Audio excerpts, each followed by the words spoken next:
New Growth Conversations. This is episode number 1, 2, 3, 4, 5. 5. Hi. Hi. How you doing? I'm great, brother.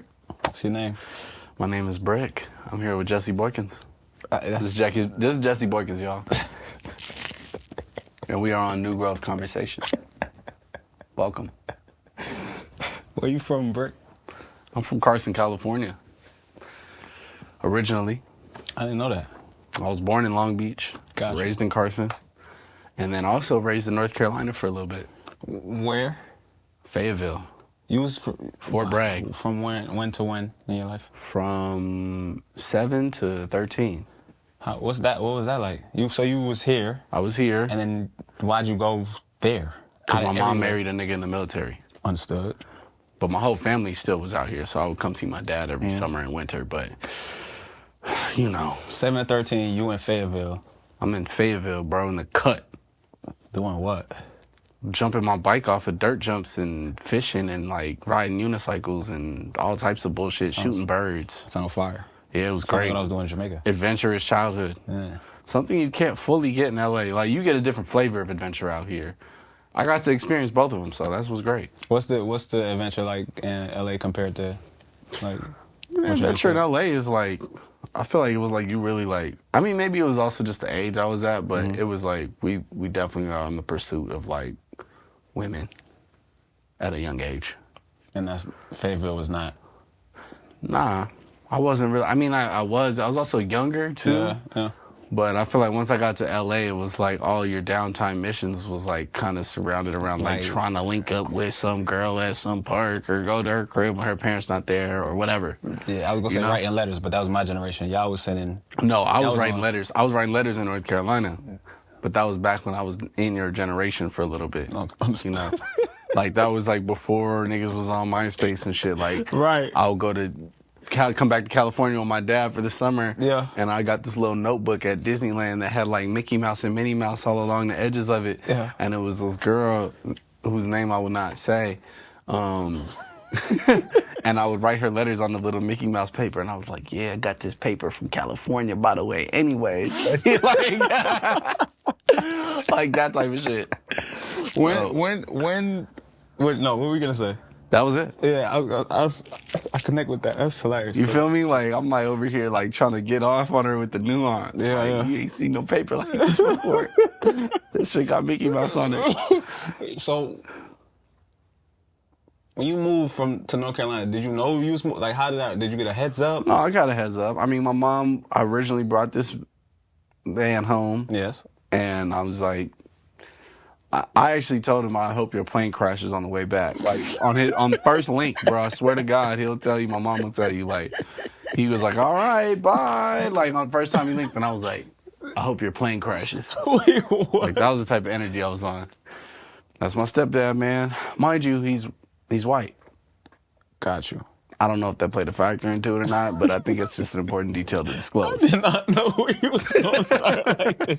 I don't know any of this. Yeah, nah, so that's a whole So when you, no, but I like this though, because it's like, you know, because I moved around a lot too when I was younger. So when I lived in Jamaica till I was 9. Yeah. Then I moved to Miami, and I had a stepdad. So you was feeling all the Listen. who are you? Where am I? Then I got the dialogue. Then I'm talking how I talk, so everybody's like, why you talk like that? Yeah. And then you're pronouncing all your words. You're pronunciating. You use R's at the end. That's me. In North Carolina, boy, niggas out there talking like this, bro. Right. And then I come out there like, hey, I'm from California. So it was like I was always the California boy. Yeah. No matter what, Yeah. you know what I mean? Yeah. So like when I was out there, I was just like, you're California. Like that was just what it was. And people like envy California too. Like people look at California like, I mean, it's the Golden State, but like they just look at this shit like the promised land, especially where I was at. Yeah. I wasn't even technically in Fayetteville, which is the main city. Like I was in Rayford, population 4,400. Like so definitely the nothing. boonies, bro. Yeah. Nothing out there. So when you got into like making stuff, like just like what age? I got into making stuff when I was like 12. The first thing I ever could say was a creative conception where I took something out of my brain and it turned into real life was when I built a haunted house. You built a haunted house? I built a haunted house from scratch on my front porch, and I made a pitch to the homeowners association in the neighborhood I was in to get $800 to build this haunted house. And I listed all the things from all the website that I needed, like, boom, this is the fog liquid I need. This is the fog machine. I'm going to need these 4 masks. I'm going to need this cardboard. I'm going to need this caulk and this fake blood, like, from Home Depot to make this, like, fake guts looking thing. And, like, my mom took me to the homeowners association meeting, and I was like, this is what I need. And then they were like, all right, cool, approved. I guess they were. I didn't know in that day. Sometimes I think maybe my mom just like scraped the bread together and gave it to me and made me think they did. I don't fully know, but I know that like it was like, boom, cool. I got this $800 and I built it, and the whole neighborhood came. And we live in a neighborhood with like 200 people. Like, yeah, it was probably like 80, 90 houses in that neighborhood. It was like, bro, we in the boonies though. Like, we in a 5-bedroom, 3-bathroom house on half an acre for like $180K. What made you want to build a haunted? Like, I just like Halloween, and I was like, ooh, I got to get this idea off. So that's what I'm saying. I credit it to being the first song I was ever like, I'm about to get this idea off. I had my I was like orchestrating niggas. I was like, all right, Kamai, you the smallest nigga, so you got to go up in that box. We gonna cut a hole in it. You gonna act like your guts popped out, right? And then I was like, all right, Austin, we gonna take all these 2x4s and build this wood chairs, wrap it in aluminum foil, strip the wires out the PlayStation, wrap it up, put the strobe light behind it. That's an electric chair, right? And you just gonna be like, and we gonna play the music. So like, it was like I had a vision. That's like that fire. was the first time I can remember. Like, boom, I had a vision for some shit. And like, I mean, my mom supported it, so that's something a lot of people don't get off rip. You know, she was like, she let me do that shit on the front porch. And we chased niggas out with a weed whacker. It wasn't even a chainsaw, but we was like, bro, that's fire. I did not know that. Yeah, so that's where it all started. So then because that's so many different things in one thing. Because it's like curation, then it's like development. 100%. Then it's like organization. Yup. And then it's like execution. And performance. Direction, performance. It was like all of that. So that's why I say, like, I always give credit to that. Like, I didn't give credit to it till semi-recently. Understood. I kind of like went back and was like, hold up, that was low-key the seed right there. Because then from there, I started doing video shit, and I made these like music videos to like Tyler the Creator songs back in like 2011. Crazy. Mind you, that was like early Odd Future shit. And I'm in North Carolina, and I was just a fan of the movement. And it was like nobody out there was fucking with it yet. So niggas was like, "Oh, you a devil worshiper?" I was in that era of it. But like, I just needed like some music. I just needed like a palette to like do a video to. You know what I mean? To get the vision off to. So I was like, all right, fucking. I was doing them videos, and then like the first one I did got like 300,000 views on YouTube. It's like early YouTube, bro. It's like 2010, 2011. Amazing. So I was like, oh shit, like my little Tyler parody. I'm like 13, bro. Like I'm like, oh, we up. What like, camera? How you got a camera? Like, how'd you get on? I shot it on a flip video camera. You remember the little shit that looked like a gun? Yes, bro. Like, yeah, I shot it on one of those. Wow. And then I was just watching the views go up. I was like, oh fuck, this shit going viral. Like before shit was like ever go viral. 12, 13. I think I'm 13. Like your last just turned 13, last bro. year. Literally just turned 13. So what made you move back? How come you had to move back? The video went viral. I was like, I'm going back to California. For real? Nigga, we going to Hollywood. Dead ass. I was like, Mom, I'm moving back in with my dad. and then like my mom was like seeing that it was going up, and she was like, oh, cool. Like, I'm gonna finance this camera for you from Best Buy. Wow. Like the little T2i when it first dropped. First camera. You know what I mean? Them bitches was like what, $550 or something, which was crazy at that time. That's crazy. And I remember she put it on the payment plans for like 18 months. She was probably paying like $25, $30 a month for it, so I could get my vision on. And then boom, she got me that, and then immediately after she got me that, my report card came back, and that shit was just an L. She was like, give it back. She took the camera? Took the shit back. And then I was like, nah, I'm moving with my dad. I'm moving back to California. I'm not going back to that school. I was in some like advanced school because I like tested into it. It was like some like... In North Carolina? In North Carolina, yeah. It was like some like, oh, you graduate from this high school, you're going to have your associate's degree. Like, there was only a limited amount of people. You got to like pass all these tests. I like... aced it, but then once my shit went viral, I was like, fuck this place. I was like, fuck this shit, they got viral. Like, I already know what I am. I don't need them to tell me. No, for real.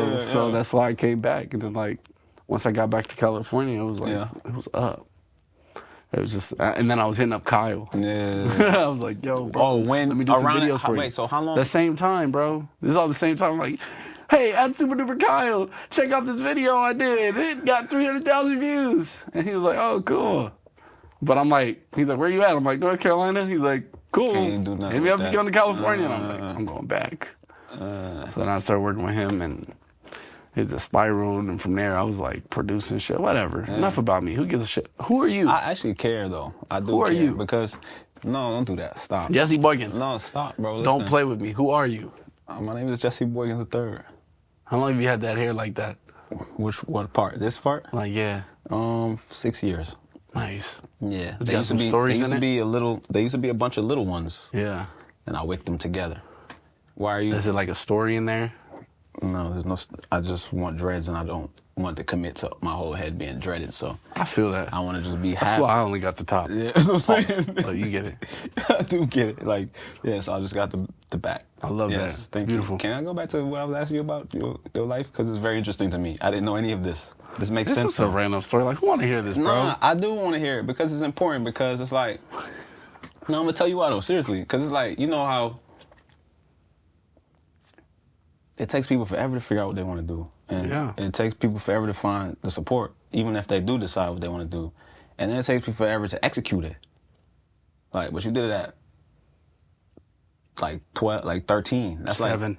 Yeah, Not well, it was 13. But still, though, you know what I mean? Like, no, for real. I think, like, with me, I'm like, when I think about choices, and to make a series of choices that lead to success, right?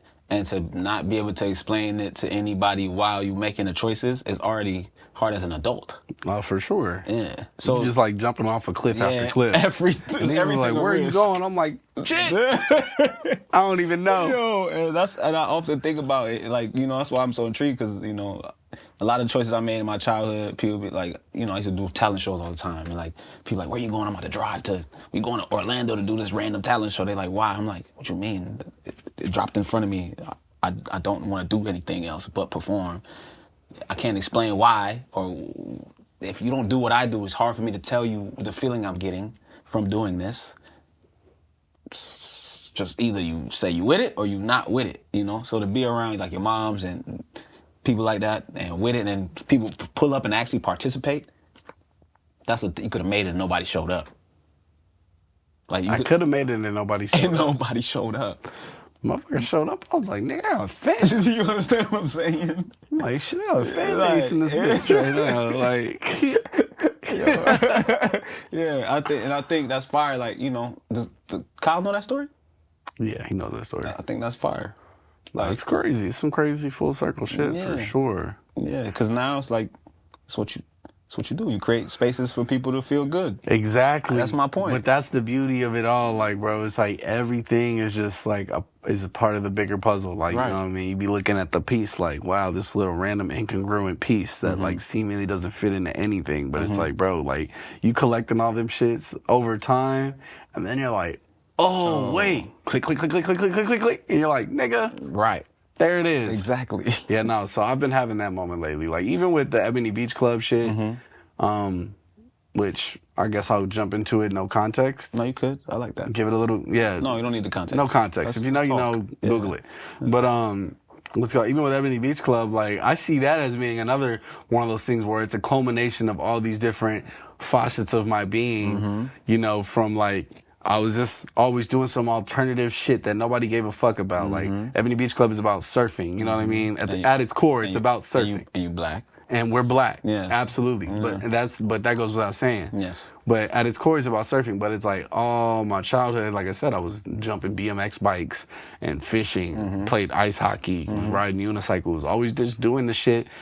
Just because I was like, I want to do whatever other niggas aren't doing. Like, I want to just try that. Like, that's just in my personality. Like, I just want to do the other thing. Understood. And so surfing was like that same type of thing. But then, you know, even with me having DJ'd for the last, you know, 11, 12 years. Most of your life, yeah. Most of my life is, you know, half of my life, literally clean half of my life and some change. But, yeah, me having DJ'd for that amount of time, once I started surfing and then I was DJing, I'm like, wait, I'm black. I was like, oh, wait. All these things make sense together, even though they make no sense and they don't exist in this context. Right. What if I just fuse all these worlds? What if I just pull up my old school, pull up the El Camino to the fucking beach and set up my DJ setup and give free surf lessons and tell all black people, come through. We're giving free surf lessons if you black. Wow, that would make something amazing. And so Ebony Beach Club was born. Right. And it's like, again, it's just like all those little incongruent pieces of me that all like came together when like put into context with the whole like, wow, like just zoom it out a little bit. And it still doesn't even make sense. Like Ebony Beach Club itself is still another incongruent piece. I mean, you making a haunted house in front of your mama's house, don't? It doesn't make sense. Not really. Nothing ever will. Not really. You know what I mean? Like it'll make sense once you're gone. Yes. Then people will like read it all. Or like, it makes sense if you experience it. Exactly. When you're there. When you're present, it makes like, perfect sense. Wow. That's the only time it actually really makes sense is when you're present inside of it. That's what I love about experiential things. Yeah. Is like when you curate something and then you're trying to present it to somebody, like to show them if they could, like hopefully they could see it. But it's like, nah, you just gotta go. Yeah, if you never see me live, you gotta come. You just gotta see it. Yeah, if you never came to this like, party, you gotta pull up to see what it feel like. Like I can't put it in a deck and explain it to you, nothing. bro. Yes, no, Like, there's no way possible. You just gotta come feel the energy of it. Yeah, you it's know? true. So yeah, that's that's how we create our own reality, I guess. Yeah, I still have never been. I need to go. Next time I go, I have to go with you from your house there. You know? Get the full experience. Yeah, I can't just. Yeah, you can. No. Yeah, you can. No. What, you better than niggas? No, no way. That's not what I'm thinking niggas? about. No, you're better than niggas. I don't think. Hey, my Pisces brother. We better than niggas. We better than niggas. No, I don't think so. I think that yeah, it's a good energy there. It's yeah, no, it's beautiful. It's like people FaceTime me. There's been plenty of friends. I will not say their names. Say their names. No, we're not doing that. But Stir the my pot. homies, but my bros. Stir the pot. And then FaceTime me from your location. Yeah. Just euphoric. Just like elated. Bro, where are you at? Listen, just yeah, that's great. You know? That's what it's about. Yes. And like, bro, I get so depressed About. Ooh, that's a good question. You just take it a little too deep. So I have to. Though. I get so depressed. 'Cause I feel you. Like I just go through like the trenches, bro. Like, Yes. like I feel I do my best to keep it together on the front, and I just get really depressed, like anybody. And But about what though? about Wanting more? no, What? about not wanting more. Okay. That's actually, thank you for saying that. Yeah. The reason I get depressed is because I'm like, bro, I don't need more. I'm okay with this. Like, I'm okay with just surfing and just like making my songs and not putting them out.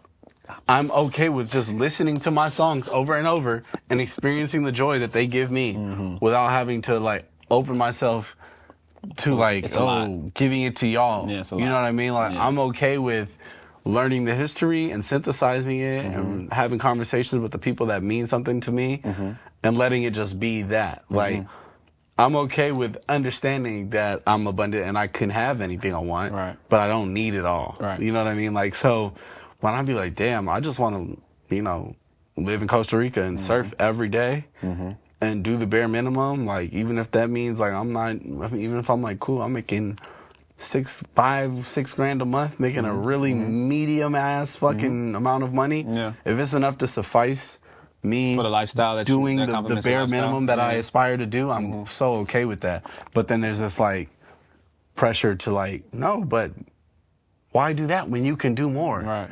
Why limit yourself? Like, that's what makes me depressed, is feeling like I have to perform, that I have to continue. Like prove yourself over and over again. Not even about proving myself. It's just about like just doing what I'm supposed to do or what I'm supposed to do. You know what I mean? Like, I just want to live a life where I can do what I want to do like, entirely. And that sounds super like, I know that can sound very like, oh wow, how privileged of you. But like, it's not like that. It's like, it's on the sense of like, I just want to enjoy my life. I understand that. Like entirely and wholly. Like, I want to enjoy it. Whenever I have kids, I want them to enjoy their life. I want them to be like, I just enjoy life. I enjoy being alive. This shit is temporary. We're going to laugh about it when it's over. Fear death, not an ounce. And, like, I'm happy to be alive. Like, I just want to, like, live it. I get You know what I mean? Yeah, no. So that's what makes me depressed is the thought of like, wow, I have to keep going. And I think that that's like the root of I think a lot of people could probably relate to that. Like that's kind of part of the textbook definition of depression is like trying to understand like why continue? Yeah. You know? But like we got to give life meaning. That's the whole point. It's like, we got to give this shit. We got to make it mean something. Yeah.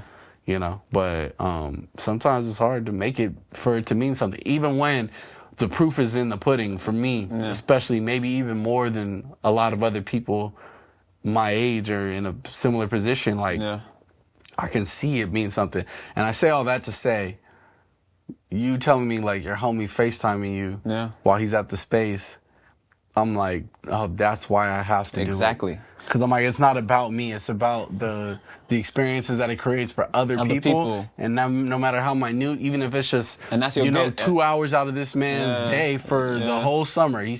I contributed to 2 hours of one of his days. And maybe those were the most euphoric 2 hours of his whole summer or of her whole summer or their whole summer. Like, that's the only thing that matters to me. It doesn't really matter to me like, oh, I'm rich, I hit a lick or something. Because I'm absolutely not. I'm at the fucking bottom right now. I'm knee deep in investing in the idea and the concept and the community. And so, like, it ain't like it's like some, like, get rich quick scheme. This is like, bro, the thing I get out of this is hearing that. It's like, oh, somebody enjoyed themselves. Like, this meant something to somebody. You know, like, we talk. When we talk. Yeah, for sure. You know, and so like, which doesn't happen a lot. Like I don't have genuine connections with people where I feel like they're not reactionary to the things I believe. You know, it's like that's an interesting way to look at it. And then you say something like, that's an interesting way to look at it. So I appreciate when people like us are able to cultivate something to also open up other people's minds, like through our experiences. 100%. Because that's exactly what it is, you know? It's basically like, hey guys, there's a lifestyle that might be healthier. And this is maybe the start of you introducing the lifestyle. And if this party is the start of that, I'm fine with that. If I influence you in that way, where you come to this space and you go, wow, the beach, the ocean, water, people, happy, music. Some people might just be working at the job every day and don't know to go anywhere. Like it's like when I told you I went to the beach and I thought of you. That's great. I was like, I ain't been to the beach in 4 months, like, you know? And I just drove out there with my turtle today.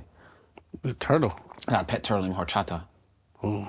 Yeah, he cool. He's chilling. I let him run around, you know, in the sand and stuff. Set him free. And I don't know about that. I don't want the birds to get him on the fish like sharks. Anyway, stop. Like I said, no. But like today, you know, and I thought about that and I was like, you know, that's one of the things I appreciate, you know, about what I do is just being able to create sanctuary. And sometimes sanctuary is just a conversation of genuineness. Like, I feel safe to say exactly how I feel right now based on this person that said they ain't had to tell me all that. You know what I'm saying? Like, they ain't had to give as much as they gave just now. So if they giving as much as they giving and that effort level is up to the extent it is, then I have, you know, I'm inspired to meet them where they are. You know what I'm saying? And sometimes it's hard for people who don't take the amount of risks to understand that. You know what I'm saying? That's why I connect with what you're saying. Like, yo, I had this idea. I just own a house, bro. I just, you know, like, you made a plan and then you coerced everyone into being a part of the plan, and then you inspired. Coerce is a crazy word. It's true, though. It's true, though. Like, imagine. You're like, yeah. Hey, so we're making a haunted house in front of Mama house. What you doing on Saturday? Like, you ain't doing nothing. That's basically what it was. Exactly. You ain't all this shit. You know what I'm saying? Like, you ain't doing nothing. Like, you trying to have some fun. You know what I'm saying? Like, and that's another thing too. Like, I was thinking about like free fun. Fun is important. That's what I'm saying. I'm trying to like base my life to be around fun, bro. That's why I'm like, wow, if we can continue to extend the sanctuary into other parts of my life, like what I really want to do is exactly that. Like even like we said with the haunted house, or with, you know, DJing events regularly, Yeah. or with even the way you with Kyle. I remember the routine. Yeah, y'all like- had, like the surf. Y'all already had the surfboard. you already know in the show. I It was remember. foreshadowing. You know what I mean? like crazy, You know, like you know. crazy type of way. Yeah. But like, yeah, like it's like I'm always trying to be a piece of that escapism for people in Yeah. whatever way, like healthy escapism, Yeah, not for like sure. the like addiction type Yeah, escapism. You know, that's different. But yeah, that healthy escapism where you're like, damn, I get a moment where I'm like you said, sanctuary is basically the word for that. But yeah, I want to like circle my life, center my life around that, about being able to create exactly that sanctuary for people. Like I want to be able to build something in Costa Rica where like I can just host people coming through, build a little fucking like shipping Like a container retreat, studio in the jungle with the crib in the front and the pool, and it's like boom, we'll show you where all the surf spots are at, or if you're just trying to go chill, do some yoga on a rock, you want to go fishing. And then I can just have an excuse to be in Costa Rica all the time. When you and be out just there, stay there. when you be out there, you be posting on Instagram. I'm like, I was like, Brick is happy as hell, bro. That's when I'm in my. That's when I'm in my absolute I know you're prime. so When I'm just happy, somewhere near the ocean that has some good waves and some good food.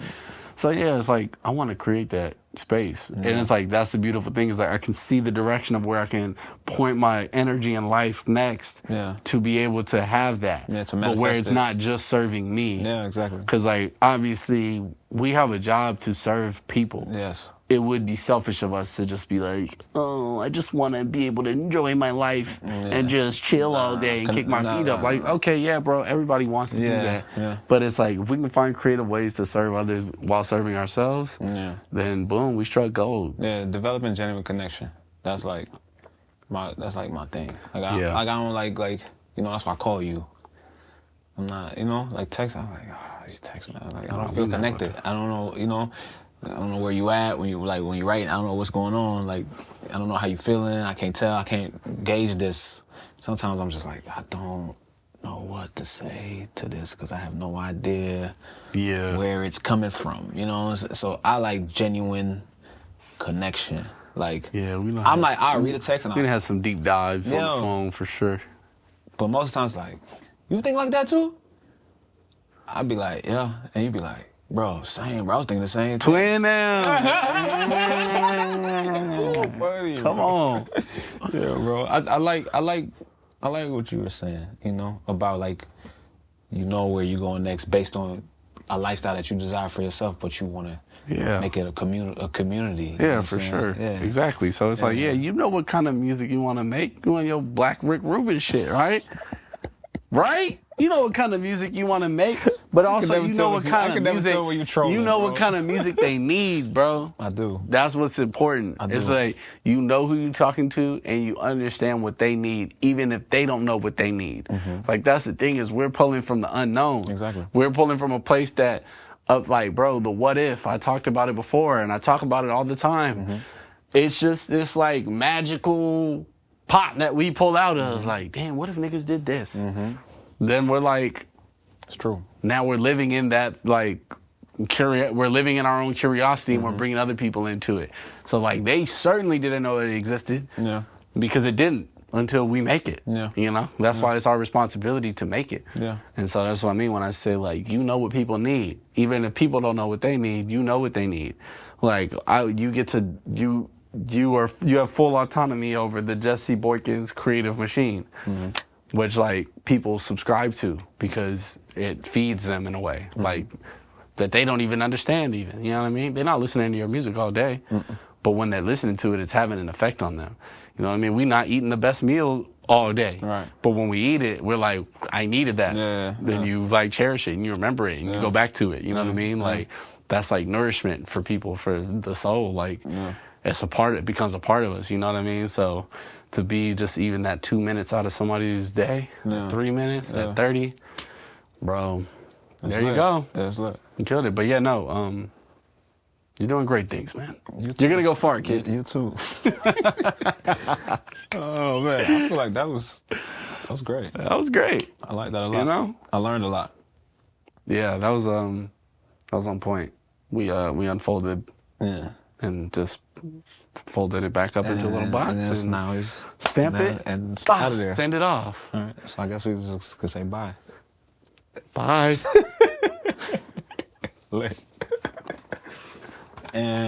and fuck Rufio.